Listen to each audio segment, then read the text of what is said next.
Sabi niya, help po, nagsiself-doubt ako sa stand ko. Should I change it? I'm with my boyfriend last time we go to a date. I saw this beautiful Ano title lady. nito? Yun. Oh, go. I saw this beautiful lady wearing backless and I pointed it out to my boyfriend that I want to dress like her. He looks where I was pointing at and said, pag nabastos ka, kasalanan ng lalaki. And I say, oo, syempre naman. He said that with rolling eyes and annoyed tone. I just said to myself and didn't said out loud that why would you call her as well? Because I firmly stand that it is not our fault if a man couldn't control himself. It's his problem, not ours. I would like to know if I'm wrong or right. It's haunting me. I always self-doubt now, thinking he would also do the same. Sa Yung iba. catcalling if I'm not around. Yun na.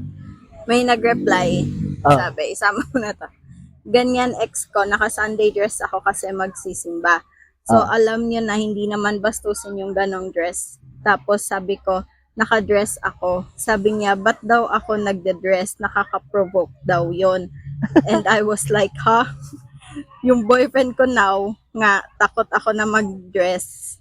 Takot na ako sa mga ganong sinasabi. One time, nagsabi ako na naka-dress ako. Sabi niya, why ka dress? Sabi ko, wala, gusto ko lang. Sabi niya, hehe, ganda naman baby ko. Oh.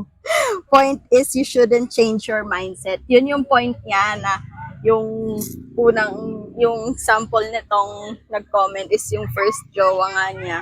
Oh. Kunin mo na kaya at mag-explain ka na naman ng bago. Hindi, yaman lang. Hindi na yan.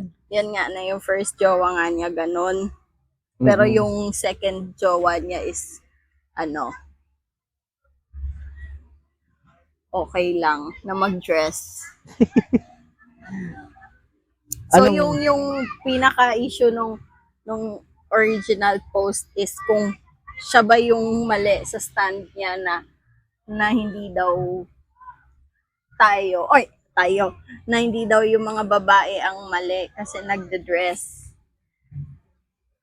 Sa totoo, hindi naman talaga. Tama naman siya doon. Na syempre hindi mo kasalanan or kung ano susutin mo, karapatan mo 'yun. Tapos never naging point na yun na yung may kasalanan syempre is yung babae. Dahil na-provoke yung mga lalaki. Mali 'yun. Para sa akin syempre Pero kasi minsan meron din yung mga nakakatanda na mga babae din minsan na sila pa yung magpo-point out nun na wag ka magganon kasi nga para iwas na lang ganon. Siguro hindi rin naman mali na umiwas ka. Pero hindi mo rin kasi yun makokontrol. Ano kasi yun sa sitwasyon na yan, syempre, bahala ka kung ano gusto mo suotin, nasa sa'yo yan. Karapatan mo bilang ano yan. Pero, pag ikaw ba, may dala kang malaking pera, maglalakad ka sa Cubao, or, ewan ko, sorry, hindi naman siguro Cubao, yung mga nakakatakot na lugar, Cubao, Quiapo, yung madidilim na kalye, dadaan ka ba doon? Na nakalabas lang yung pera mo? So, yun yung logic ko doon Di may pera ka. Yung pera mo, wag mo itago. Gamitin mo transparent bag. Tapos maglakad ka sa delikadong lugar. Oo.